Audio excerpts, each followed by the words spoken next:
In today's video, I'm going to teach you how to change your Notion workspace name.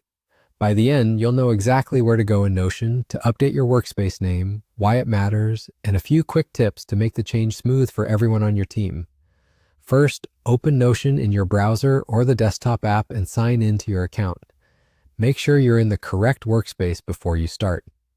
You can check the workspace switcher at the top left of Notion. If you're part of multiple workspaces, click it and choose the one you want to rename.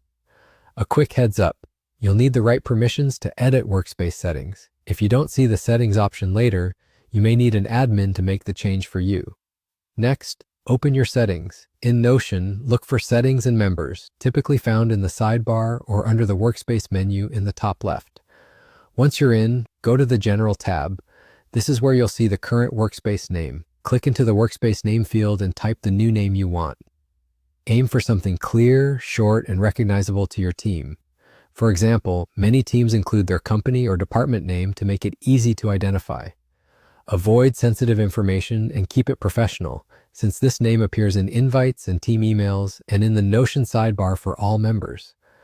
Notion usually saves changes automatically, but if you see a Save button, click it to confirm. That's it, your workspace name is updated. To verify the change, look at the top of your Notion window and in the workspace switcher. The new name should appear immediately. If it doesn't show up right away, try a quick refresh or close and reopen the app. The rename won't break your page URLs or shared links, and it won't change member access. It simply updates the label that your team sees across Notion. A few final tips to make this change seamless. If you have multiple workspaces, double-check you rename the correct one by switching to another workspace and back. If you're on mobile, the process is similar. Open Settings, go to General, and edit the workspace name, though the menus may look slightly different. And if your organization has naming conventions, align with those to avoid confusion. With that, you're done, and your Notion workspace now reflects the name you want your team to see.